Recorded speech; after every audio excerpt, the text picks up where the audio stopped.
em João capítulo 9. João capítulo 9.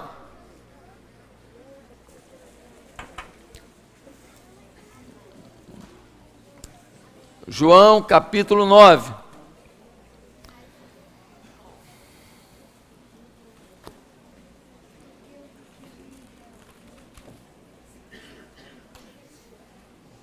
Amém?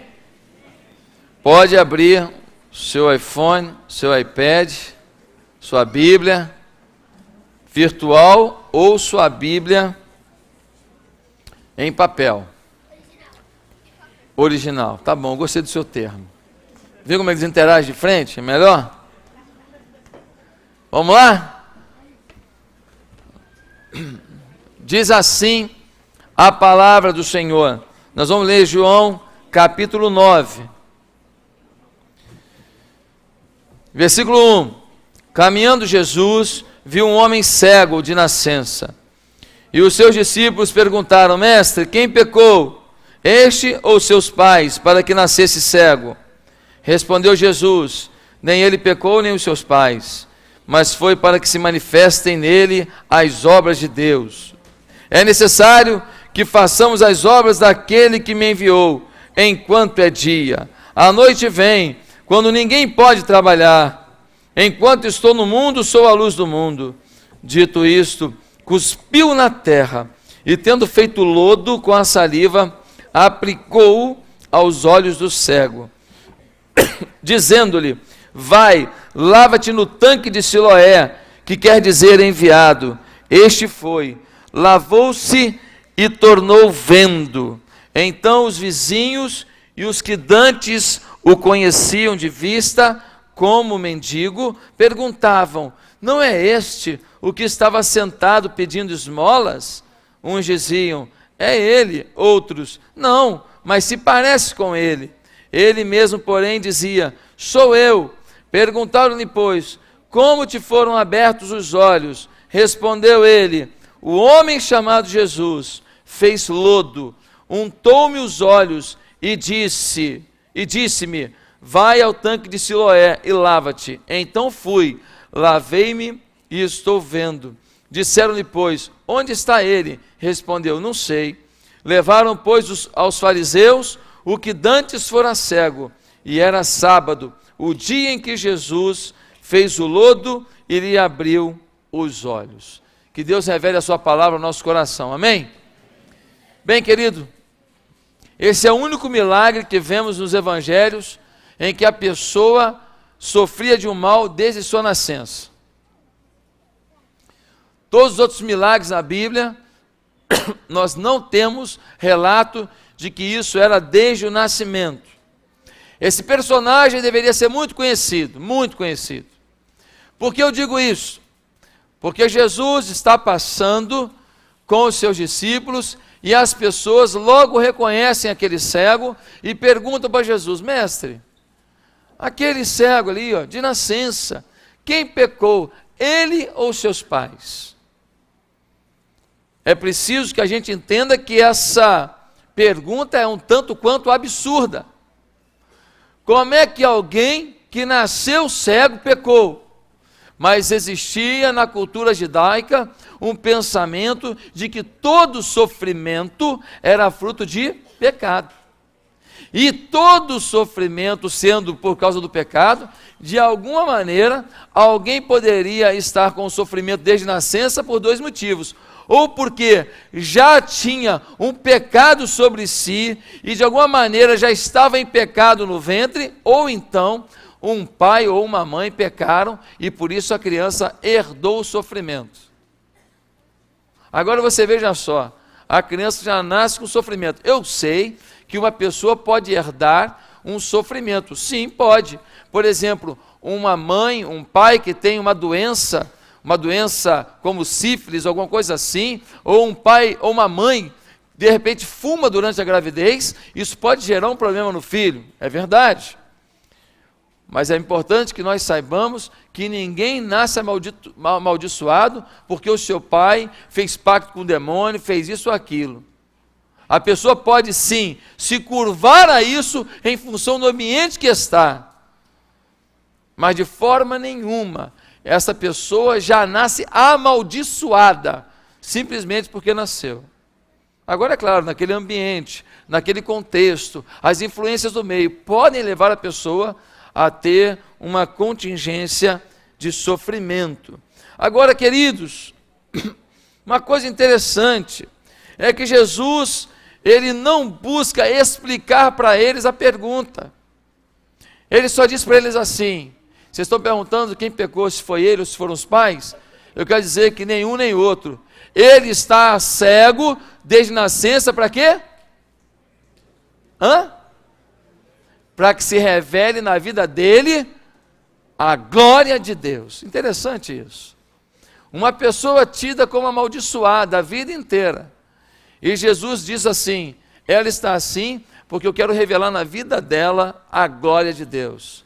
E aí Jesus faz uma coisa muito interessante. Jesus cospe no chão, mistura aquilo na terra, pega aquele lodo, bota no olho do cego e fala para ele: vai ao tanque de Siloé. Era um tanque que foi feito através de canaletas, que foram retiradas de uma fonte fora da cidade. Percorria mais ou menos 535 metros essas canaletas.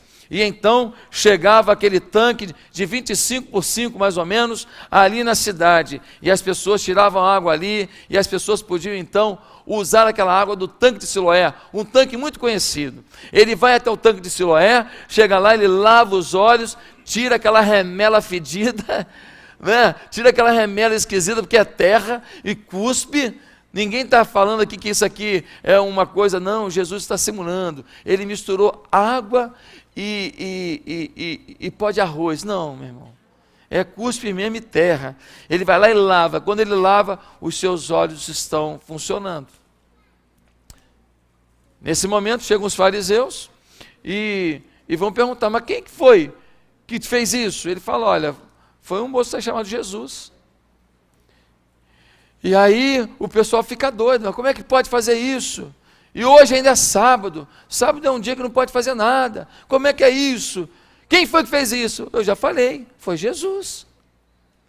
Mas cadê ele? Não sei. Ele chama os pais do menino e fala: vem cá, é o seu filho mesmo? Os pais falam: claro que é. Vocês veem o meu filho aqui há tantos anos aqui, vocês estão com dúvida por quê? É ele, não há sombra de dúvida. Mas me diga uma coisa, como é que foi isso? A pergunta para ele já é maduro. Meus amados irmãos, esse momento revela como que Deus tem poder para transformar uma situação inédita da nossa vida, mesmo uma cegueira de nascença. Quando o mal cai sobre alguém que está debaixo de um encontro com Jesus, algo lindo vai aparecer. Eu me lembro de uma história que eu ouvi de um ancião, um homem santo de Deus. Ele estava prestes a morrer. Sabe o que ele fez? Ele ligou para a família inteira e falou assim: venham me ver morrer. Venham me ver morrer. E a família falou: você está doido? Você quer que a gente veja você morrer? E aquele santo homem de Deus disse: podem vir me ver morrer, porque quem morre em Cristo, morre em paz. Essa coisa de chacota com a morte, essa coisa de chacota com as dificuldades, é coisa de alguém que experimentou um grande milagre de Deus. Agora, queridos, essa história tem 3 momentos, e cada momento tem as suas lições. Portanto, eu preciso que você agora entre comigo em cada momento. O primeiro momento é o momento da vida deste jovem antes do milagre. Como funcionou isso? Preste atenção. Um casal tem uma notícia: amor, tem uma novidade. O quê? Estou grávida. Posso jurar que é um menino. Você não quer um menino? Ah, amor, é meu sonho. Não vejo a hora de fazer umas bolas de pano para brincar com ele aqui em Jerusalém. Não vejo a hora. da gente sair pelos campos aí, e a gente pegar umas tiras de couro, que a gente chama de funda, e botar umas pedrinhas, e ensinar ele a mirar nas coisas, e a gente brincar disso. Vai se construindo um sonho de um filho nascer. 9 meses que um pai chega diante daquele ventre, olha para aquela barriguinha, que já está começando a ficar pontudinha, e ele faz um carinho e fala: ô amor, não vejo a hora de ver o nosso filho. Será que é menino ou menina? Ah, amor, do jeito que me chuta, deve ser jogador de futebol. Eles estão sonhando. Chega o grande dia, a parteira vem, ela dá à luz um filho. Opa, agora o meu sonho se realizou. O pai pega o filho no colo, fala: que menino lindo, é a minha cara. O menino tem uma cara de joelho quando nasce. É a minha cara. A paixão é tanta que eles estão encantados. Alguém fala assim: criança quando nasce não enxerga ninguém. Ah, que pena, já queria que ele me visse. Já queria que ele visse a cara do papai dele. O tempo vai passando. E as pessoas começam a reparar que quando fazem um barulho, a criança olha para aquele lugar. Mas quando mostram alguma coisa, não atrai a atenção da criança. Vão aos médicos da cidade. E finalmente vem o diagnóstico. O seu filho é completamente cego. É essa a realidade. A realidade é de uma expectativa frustrada. A realidade é de uma expectativa de brincar, de correr, de pular, de subir em árvore. Mas a notícia que chega não é boa. A notícia que chega é: você vai ter um filho cego num país, num mundo que não tem braille para ele ler nada. Não tem estrutura para ele caminhar em lugar nenhum. É pedra para tudo quanto é lado, é buraco para tudo quanto é lado. Ele está chegando numa época em que não tem seguro de saúde para ele não. E mais, ele está chegando a uma época onde ninguém vai dar emprego para ele, que ninguém dá emprego para cego, naquela época. E tem mais, todos olharão para o seu filho, dizendo que ele está assim, por causa de uma maldição, porque o conceito da época é: quem nasce com uma doença dessa, só pode ser maldição de Deus. O seu filho será olhado como um amaldiçoado. Mas para terminar, quando alguém perguntasse àqueles pais, o que o seu filho vai ser quando crescer? A resposta não poderia ser outra, a não ser mendigo.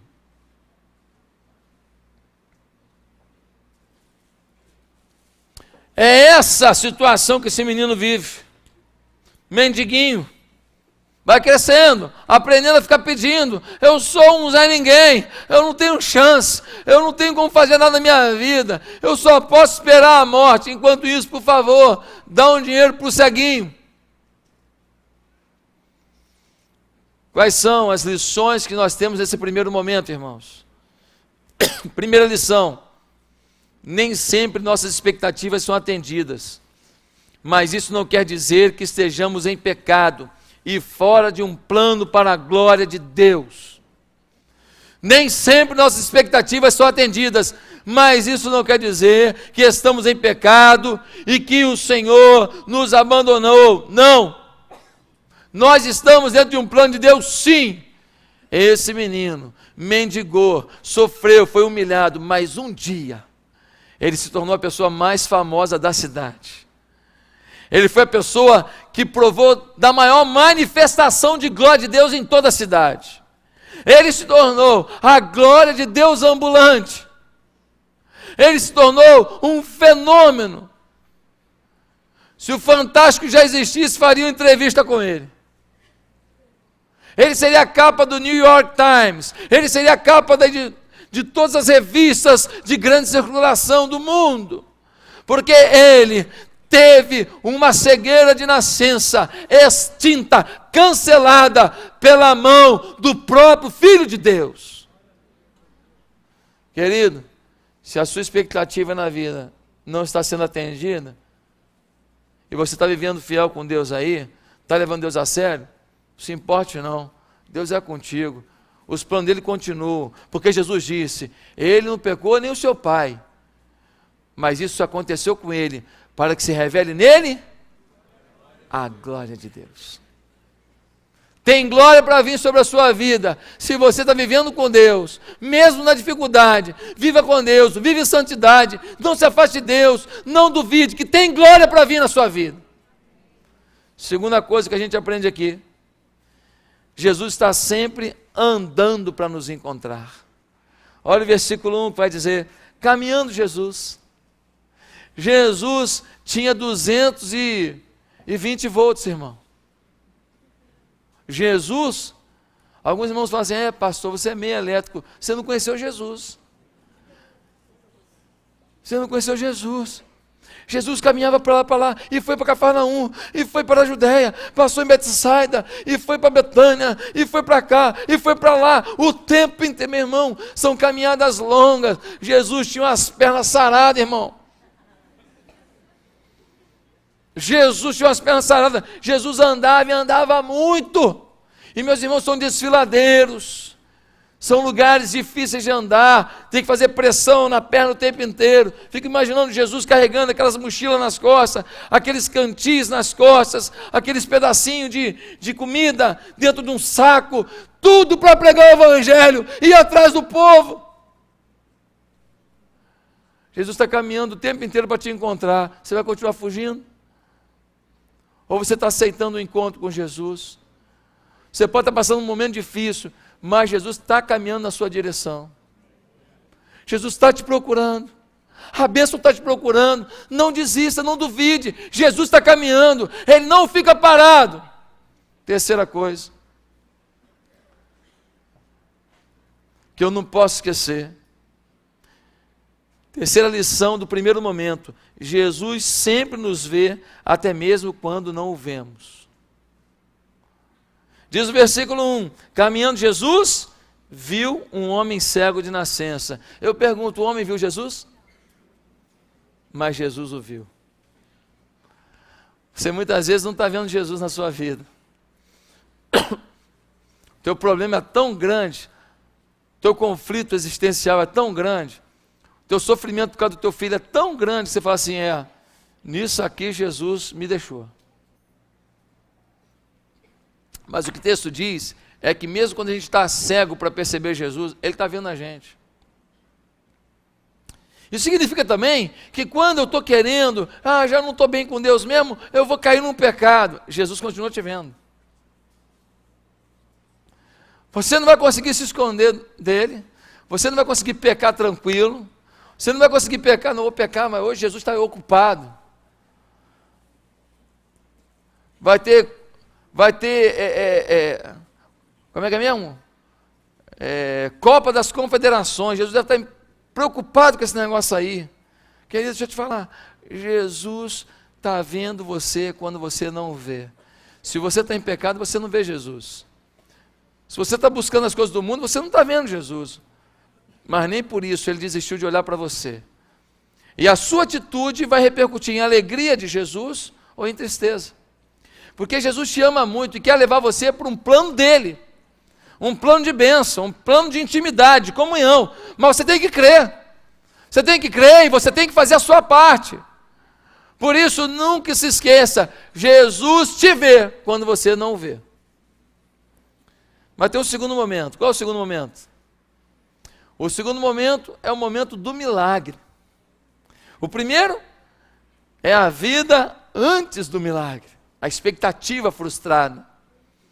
O segundo momento é o momento do milagre, e nós vemos no versículo 6 e versículo 7, nós vemos assim, dito isso, cuspiu na terra, e tendo feito lodo com a saliva, aplicou aos olhos do cego, dizendo-lhe, vai e lava-te no tanque de Siloé, que quer dizer enviado. Ele foi, lavou-se e voltou vendo. O segundo momento é interessante, porque Jesus podia simplesmente falar assim, ser curado do teu mal, sim ou não? Era bem mais fácil, né, irmão? Era mais tranquilo. Mas Jesus faz um negócio tremendo. Querido, você quer a cura? Quero. Puf. Uma cuspida poderosa. Fica todo mundo olhando e fala, poxa, o cara quer ser curado, Jesus está cuspindo, meu irmão. Aí, para piorar, Jesus pega aquele cuspe, mistura e faz um lodinho e esfrega no olho do cego. Se alguém está vendo de longe, fala assim, ó, tirando onda com o ceguinho. Maldade, cara. Não tem lógica, tem lógica? Mas tem alguma lógica. A saliva sempre foi considerada um instrumento médico.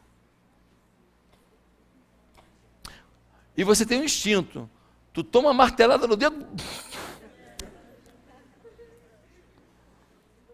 O cachorro lambe as suas feridas, sabe por quê?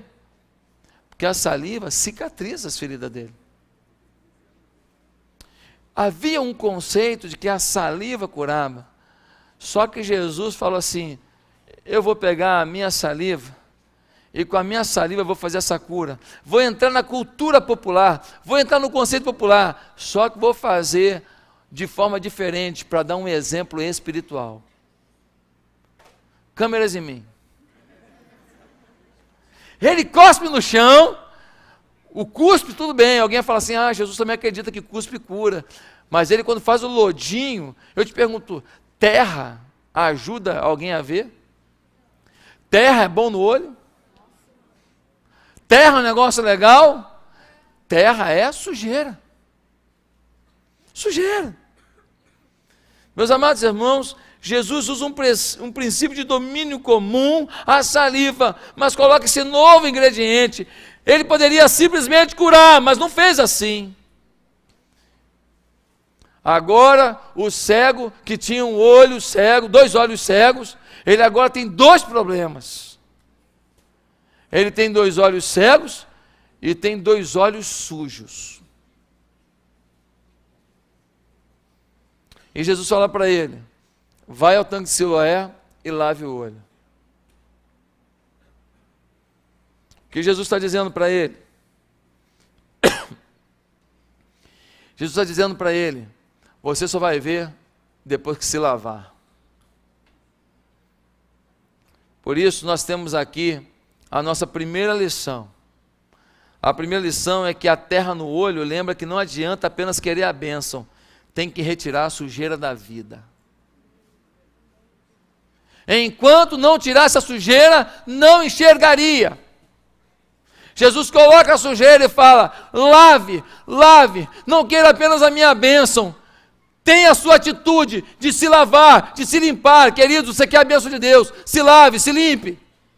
Remova a sujeira, porque a sujeira na nossa vida, ela abre brechas na nossa vida, e quando Deus coloca a bênção dele, se a gente tem brechas que a sujeira vai fazendo, a gente então deixa escoar a bênção de Deus. Você já teve alguma situação em que você ficou com o seu pé úmido muito tempo, e com sujeira, e que abriu entre os dedos do pé uma rachadura? É nojento aquilo, é horrível. E fede aquele negócio. Eu acho que é um exemplo muito bom. Quando a gente tem sujeira, essa sujeira abre a nossa carne, abre o nosso coração, e aquilo fica fedido, aquilo fica com uma aparência horrível, e não tem jeito, querido, tem que lavar, tem que limpar, tem que secar, para aquilo se curar. Segunda lição que nós temos no segundo momento, é que o fato de uma bênção demorar, não significa que Jesus se esqueceu. Meu querido, uma vida inteira cego. Uma vida inteira cego por causa de um momento que Jesus tinha planejado. Uma vida inteira cego por causa de um milagre que Jesus queria realizar para abençoar a nossa vida. Talvez você diga assim, pastor, estou há 10 anos sofrendo mal da minha vida, estou há 10 anos com um problema no meu casamento, estou há 15 anos com um problema financeiro. Querido, não duvide que apesar da demora, Isso não significa que Jesus esqueceu. A qualquer momento, Ele pode vir com o seu poder e graça e fazer uma reviravolta na sua vida. E você paga suas contas, você limpa o seu nome, e você fica inteirinho, bonitinho, e você vai poder comprar uma coisinha bonitinha para dar de presente para alguém que você ama, e você vai poder ajudar alguém que precisa, e você vai poder dar uma cesta básica para alguém, e você vai poder tratar melhor os funcionários da sua casa ou da sua empresa. Deus continua olhando para você, ainda que esteja demorando a sua bênção. Você tem que crer nisso. Mas temos um terceiro momento. Primeiro momento, a expectativa antes do milagre. Segundo momento, um milagre, em que ele está dizendo, se não remover a sujeira, você não vai pegar a benção. Mas vem o terceiro momento. Qual é o terceiro momento? O terceiro momento é o momento em que aqueles que parecem ver estão cegos diante do milagre. O terceiro momento é o momento em que aqueles que parecem ver estão cegos diante do milagre. O camarada é conhecido na cidade, todo mundo sabe dele. O cara é cego de nascença, ninguém tem dúvida. Agora o cara está enxergando, olha, que cor é aquela ali? É vermelho. Ai, que lindo, e aquela árvore ali? Que cor é aquela verde? Nossa, como o verde é bonito. E aquele negócio em cima do muro, o pessoal, não estou vendo não. Em cima do muro, não estou vendo não, uma formiga aquilo. O cara virou um binóculo, meu irmão. O cara está tirando onda, porque Deus não faz nada pela metade não, querido. Deus não faz mais ou menos não. Por isso que eu não acredito nesse negócio de dente de ouro não. Se Deus tiver que dar logo um dente bonitão. Deus faz o melhor. Não, vou dar um negócio aqui, ó, metade dourado, metade tal, e no meio uma infiltração. É ruim.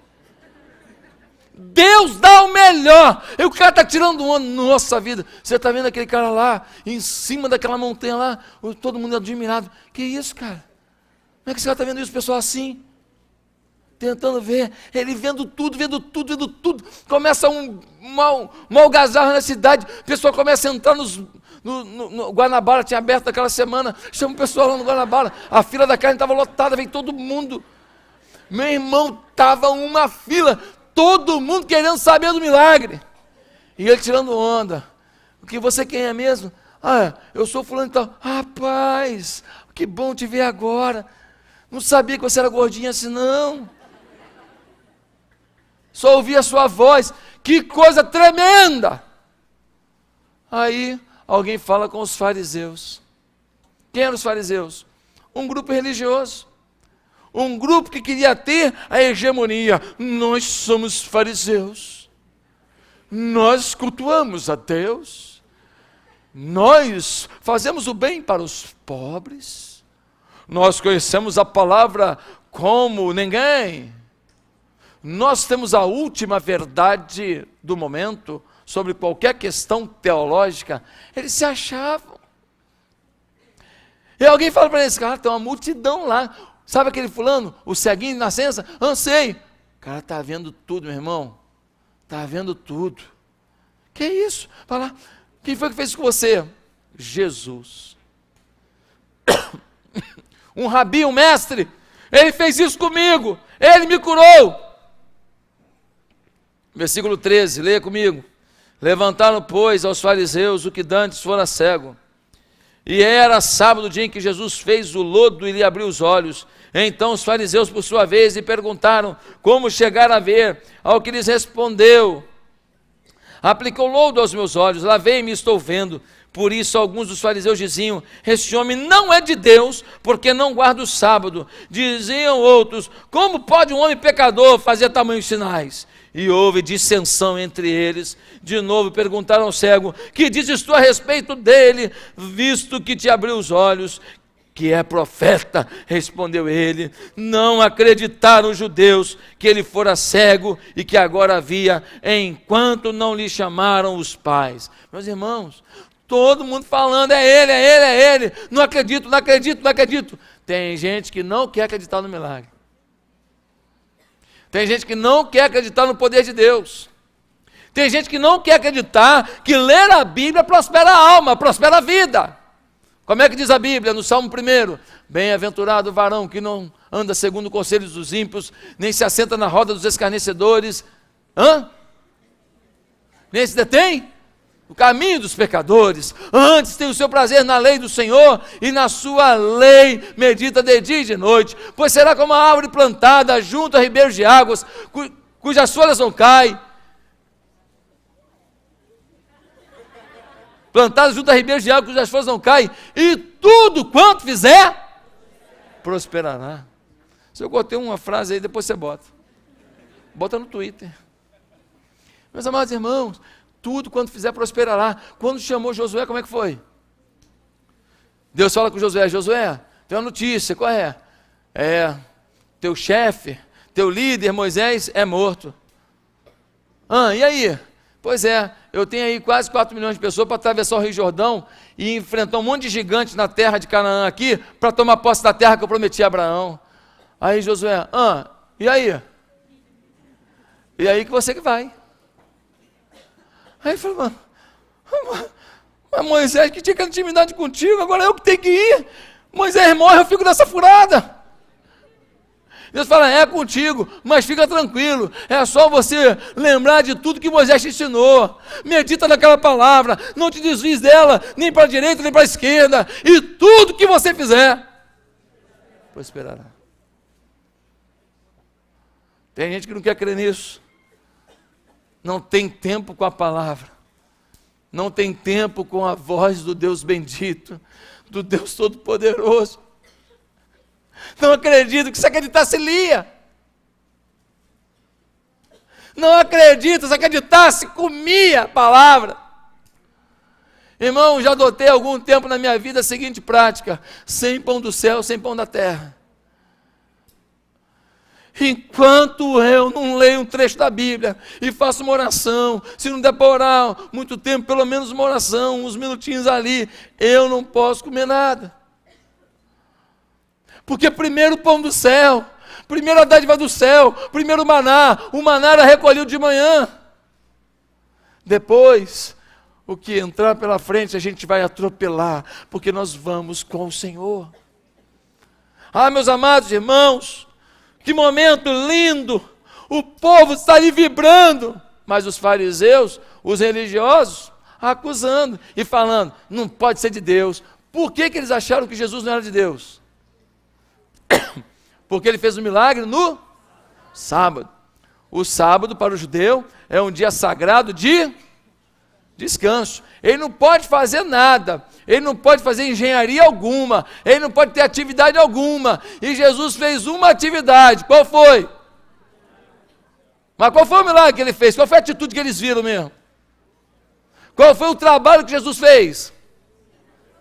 Deu-lhe uma cuspida, misturou o cuspe com a terra, passou no olho de um cego, e ele enxergou. Jesus está sendo acusado de amaldiçoado, porque cuspiu e esfregou em alguém. Até onde vai a nossa insensibilidade com as coisas de Deus? Uma pessoa cega de nascença está enxergando, e os caras estão preocupados com cuspe.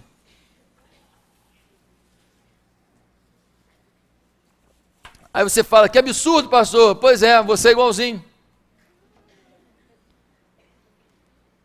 Muitas vezes nós somos iguaizinhos. Deus tem presentes e dádivas e planos tremendos para a gente, e nós estamos aí preocupados com cuspes da vida.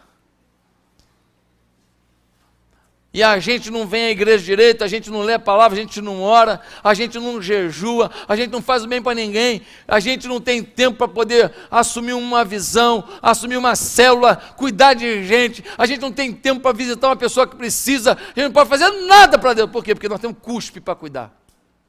Cuspe, um carro para lavar, um supino para levantar, aí fica aquele peitoral. Peitoral bombado. E eu sei quando é bom, meu irmão. Tem uns aqui na igreja que não me enganam. Tem uns aí, cuidado, irmão. Cuidado com o exame antidoping. Não pode fazer nada não. Por quê? Porque a minha manicure eu só faço com a Mastrogilda. E Mastrogilda só atende terça-feira às 7h30. E Mastrogilda que sabe como eu gosto.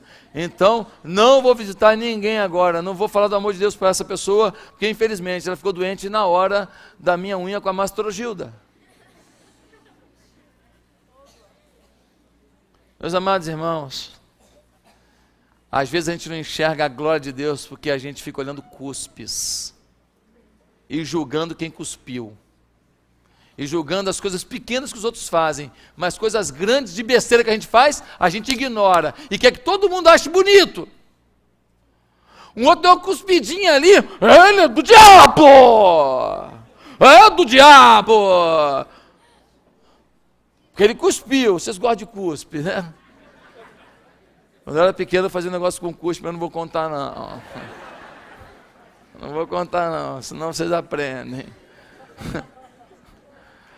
Os adultos que estão rindo, eles faziam, depois eu conto. R$1. Meus amados irmãos, que coisa terrível quando a gente fica olhando o cuspe dos outros e não olha para um monte de porcaria que nós estamos produzindo. Quais são as lições do terceiro momento para a gente finalizar? Primeira lição: a religiosidade cega a percepção do agir de Deus. A religiosidade cega a percepção do agir de Deus. Eu fiz um paralelo aqui, eu fui escrevendo hoje à tarde isso. Eu escrevi assim: fariseus eram tão religiosos, mas não perceberam o mover de Deus diante de seus olhos. A fé é algo dinâmico e criativo. A religiosidade é algo decorado, repetitivo, sem vida. A fé nos faz querer algo a mais com Deus. A religiosidade nos leva a uma acomodação espiritual. A fé nos leva a crer em novos propósitos de Deus para nossas vidas. A religiosidade dá uma sensação de que o que foi feito é mais que suficiente. A fé gera vida nos outros. A religiosidade gera morte nos outros. A fé estimula outros a conhecer a Deus. A religiosidade gera uma sensação de que a religião é tudo a mesma coisa e todos os caminhos levam a Deus. A fé vem pelo ouvir da palavra de Deus. A religiosidade vem pelo ouvir das tradições, costumes e rituais da religião. A fé leva a Deus e a querer mais de Deus. A religiosidade afasta de Deus e inibe o desejo por Deus. Eu não te culpo de ser um religioso. Muitos de nós fomos gerados num ambiente de religiosidade. Você é um bom crente porque vem na igreja no domingo, porque entrega o dízimo e porque ajuda no ministério de limpeza de rodapé uma vez por ano. E você é fiel. Eu sou o primeiro a chegar, pastor. No dia da limpeza do rodapé, eu sou o primeiro a chegar. Vai mudar o mundo limpar esse rodapé para você. Nós somos gerados nesse sistema, mas Deus está nos anunciando um novo tempo. E o novo tempo é que o mais importante não é o que você faz, mas é o que você gera. Não é fazer para Deus, é gerar para Deus, gerar vida para Deus, gerar filhos para Deus. A sua vida tem que ser tão cheia da glória e do poder de Deus, que as pessoas se sintam encantadas, motivadas a querer isso na sua vida. Querido, a maior alegria da minha vida é alguém olhar para mim e falar assim: cara, você me motiva a buscar Deus. Se isso aconteceu, glória a Deus. Se isso acontecer, fracassei. Ah, cara, você é um pastor legal, que você conta umas piadas boas de vez em quando. Pronto, vou para o céu porque eu sou comediante agora.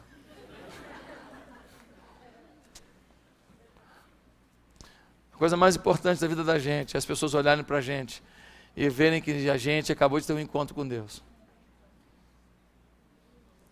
E que a gente não está sozinho.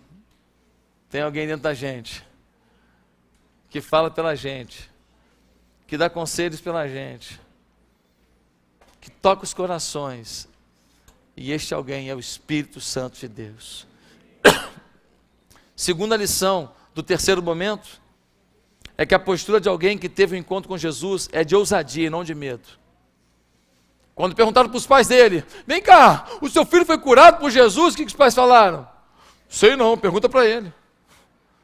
Sei não, por quê? Porque os fariseus estavam querendo expulsar do templo aquelas pessoas, expulsar batendo, empurrando, jogando fora. Falaram, sei não, pergunta para ele.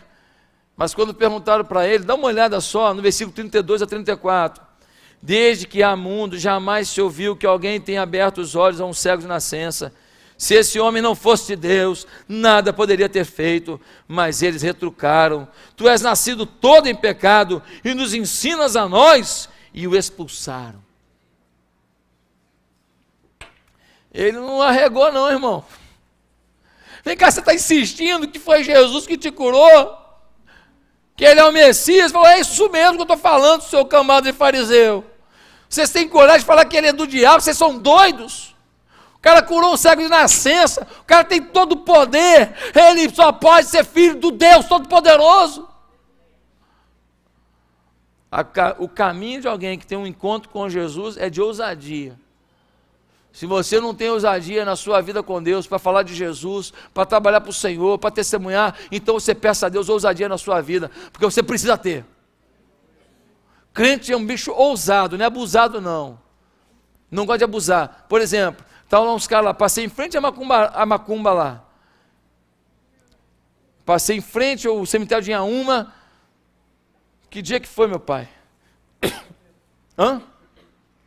Quinta-feira, 11 e pouco da noite, a gente passou em frente à macumba lá em Inhaúma. Aquele bando de gente lá. Eu não vou parar ali para falar, olha, isso é do diabo, eu não vou fazer isso não, isso é de respeito com eles. Eu não vou fazer isso não. Mas eu orei repreendendo. Falando, Senhor, bota uma decepção nele, não vai vir uma guia, um Exu, uma porcaria hoje aqui. Isso eu fiz, aí eu não aguento. Já botamos a mão para fora ali, já fiz, Senhor, agora em nome de Jesus, repreendo todos os demônios que estão ali, agora em nome de Jesus. Mas ir lá afrontar as pessoas, não. Afrontar, bicar a macumba. Quando eu era pequeno eu já biquei muita macumba, mas aí eu era muito pouco esclarecido sobre isso, o respeito que devemos ter pelas pessoas. Eu era pequena criança, vem aquelas velas cedas assim, em frente à escola Paraguai lá em Marechal. Mas aí era uma fase que eu não tinha esse discernimento. Hoje não, deixa lá a velhinha dele lá. Respeito pelas pessoas. Nós temos que respeitar as pessoas, mesmo não concordando com os seus atos, com os seus gestos. E é isso que faz com que o amor venha contrariar o ódio e venha gerar respeito, credibilidade e salvação. Amém, irmãos? Em último lugar, a postura de alguém que teve um encontro com Jesus é querer agradar a Jesus em tudo que faz. Versículo 35 vai dizer que Jesus vai ao encontro dele. Versículo 38, então afirmou ele, creio, Senhor, e o adorou. Jesus está sabendo que ele foi expulso do templo, já está tomando uns pescotapa, uns empurrões. Aí Jesus encontra, e aí, o negócio ficou ruim para você, hein? Depois que eu te curei, você está com um problemão aí. Aí ele fala, o senhor é o quê? O senhor é o Messias? Eu sou o Messias. Falou, eu creio, Jesus, eu creio, eu posso apanhar, mas eu sei que tu és o Filho de Deus, só veio ao mundo para me salvar, né? Pois é, eu creio, Jesus, eu creio, e o adorou. Acabou de apanhar e se curvou em plena praça para adorar Jesus. Quem tem um encontro com Jesus tem ousadia. Quem tem um encontro com Jesus quer dar o seu melhor, adorar ao Senhor com tudo que tem. Qual é o teu melhor para Jesus? O que você pode fazer por Ele? Curva a sua cabeça nesse momento. Eu quero terminar esse culto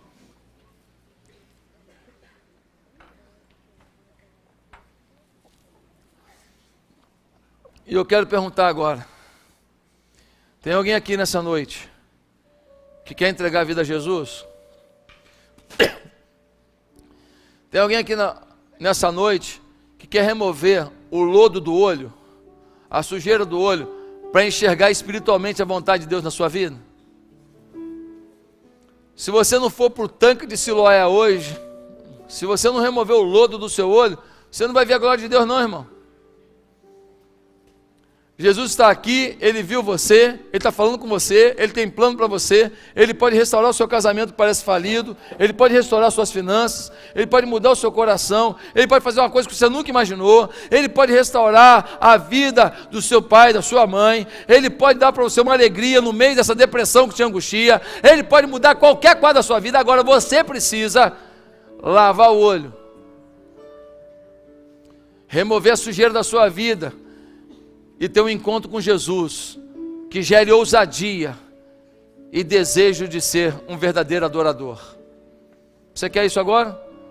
Você quer entregar a vida a Jesus e viver para Ele? Então repita comigo essa oração, onde você está, ninguém precisa ouvir. Repita comigo assim: Santo Deus, nessa noite, eu quero entregar meu coração a Jesus, de verdade. Eu quero viver para Ele. Quero viver na presença dEle. Quero que o Espírito Santo de Deus domine a minha caminhada de fé. Senhor, que eu possa viver uma vida de ousadia, de adoração ao Senhor. Que as pessoas vejam a Tua glória na minha vida como viam nos olhos daquele ex-cego de nascença. Senhor, eu quero te amar de todo o meu coração. Em nome de Jesus eu oro. Amém. A igreja continua de cabeça baixa, estamos orando por você.